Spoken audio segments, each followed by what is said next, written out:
Hello, my name is Moz. I'm 27 years old from a city that I cannot name because I had a lot of trouble since I was 18 years old. I think an old man gave me this advice and I didn't listen, and I ended up completely blacked out. Try to always keep your food connected to the ground and don't try to separate from the ground. It's not called flying, but free fall. Once I was looking for summons, I did whatever you said. Vijay took all the American and foreign methods from the websites. I was translating the methods. I was buying forbidden books at a very high price. I had no belief in positive energy. I was just following the devil.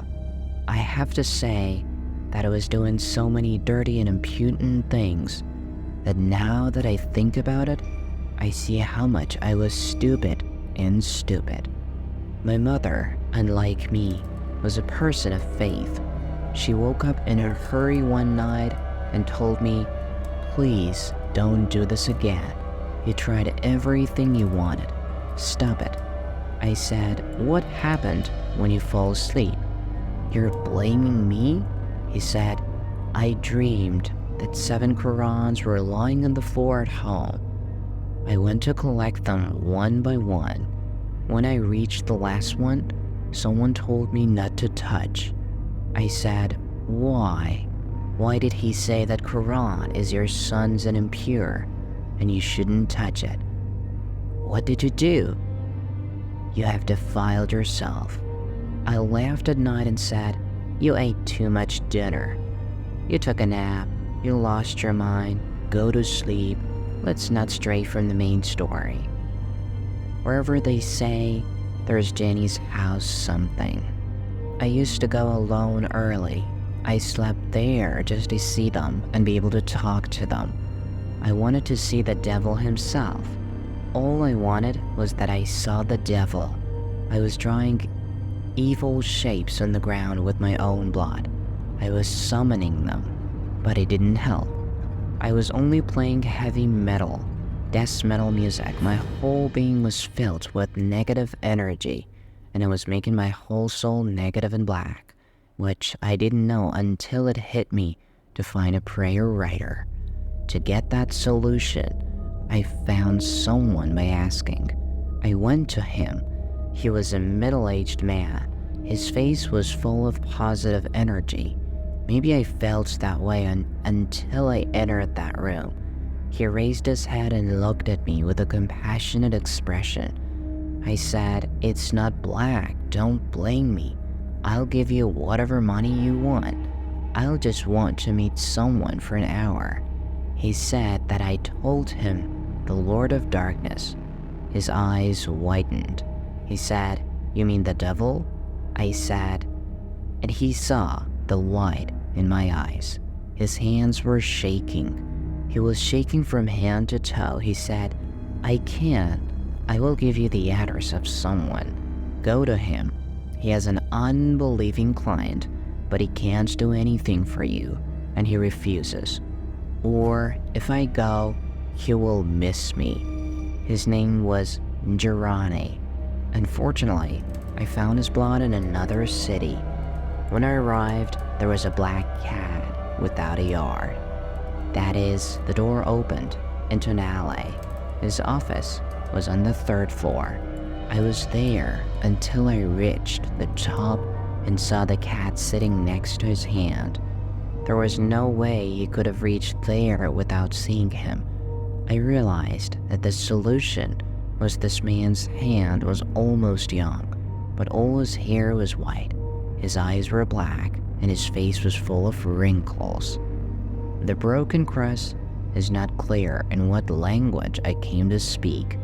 He said, "I know what you want, but it's not in your best interest to go after your life right now. This card is not like getting a summons client to be afraid of bringing something into the world that will destroy you. You want to see someone who you're not complete and who control the situation. You don't want to invite it to your world. You're walking into that world with your own feet. Think that you're going straight to hell. Did not accept. I said, I won't give up until I get what I want. He gave me a smile, and by pointing his hand, he understood that I had to go. I went to the door and threw a cardboard and sat in front of his door. I sat in his door for 6 days.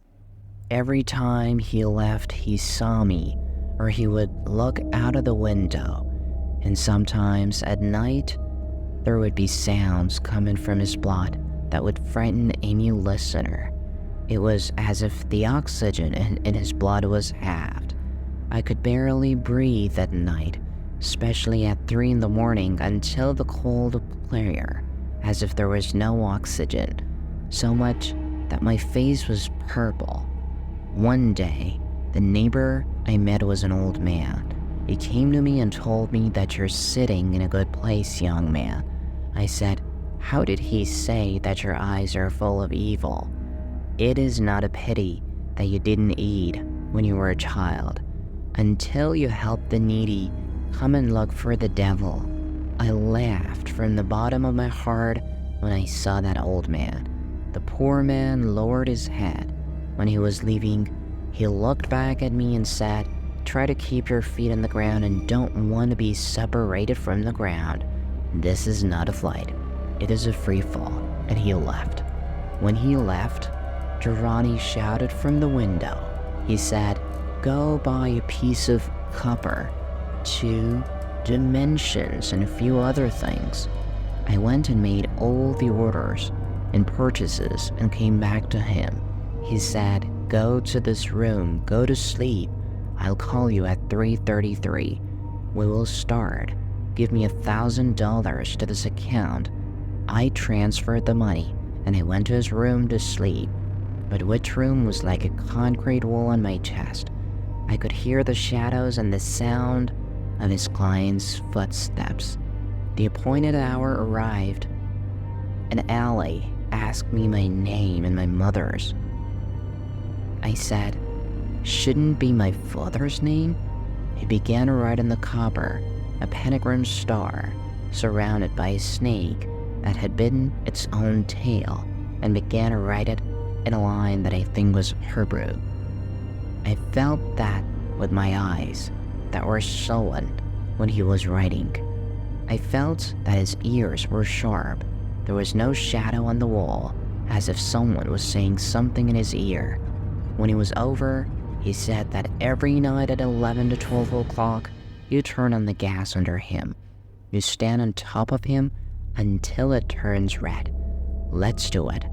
Then you turn it off.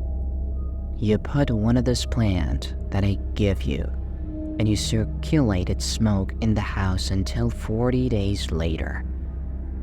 I said the devil. He said that he will not come to represent him at first. If he can bear it, he will see himself later. He made a devilish gesture and indicated with his hand that I should go. I went to my aunt's house. She was with us. That is, she had operated and came to take care of her. But strange things started happening at home. Clothes were getting tangled together in the closet. My aunt was having seizures. My grandmother was always short of breath. There were strange noises at night, the sound of walking. Things were getting lost until night. On the 40th, I went to Egypt and turned it off and poured this herb into the house. Then I went to my room and closed the door to sleep. I was looking at the ceiling and saw that the curtain moved as if the wind was behind the curtain. But the window was closed, the curtain moved. I followed him. It was dark everywhere, and there was no light, but an unknown shadow fell on the wall. I followed the movement of the shadow. I saw something. My heart was beating in my chest. I felt that ribs in front of my chest were breaking and falling to the floor. My throat was so dry that I couldn't blink. I couldn't even speak. The space was so heavy that I couldn't breathe. Someone looked exactly like a person, but he was leaning in the wall like a shadow. He was looking at me with his hands on his chest. His eyes were invisible, but I couldn't feel his gaze pricing my bones. It's burning. I clung to the wall helplessly until that night. I had never experienced fear. He was having a stroke. He told me, "What do you want?" I couldn't say a word. He started again and said, "Are you ready to pay the price? You can do anything. If you want to meet my Lord, you have to sacrifice many things." after a second, my mother's voice started to scream and she started to pray. Screaming can be heard all over the house. The person in front of me started screaming and put his hand on his ear. His face came out of the shadows for a moment before I fainted. I saw his face was really the scariest. I saw cat's eyes, no skin on his face, sharp teeth. He had a nose hole, but there was no nose. His ears were hollow. When he opened his eyes, I saw my mother and grandmother crying above my head. My mother said, "What did you do? What are you doing?" We were all having a stroke. You want to kill us. But all that aside, my aunt had a stroke because of fear. I called the emergency room. We took him to the doctor. The right side of his body was disabled. The doctor said that he became like this because of fear and stress. And I still can't forgive myself for the trouble that I caused to my aunt because I was guilty. Strange things still happen in our blood, my good friend. I don't know what you believe or not, but never look for negative energy. Let your life and soul be full of positive energy, and know that this work has a heavy price.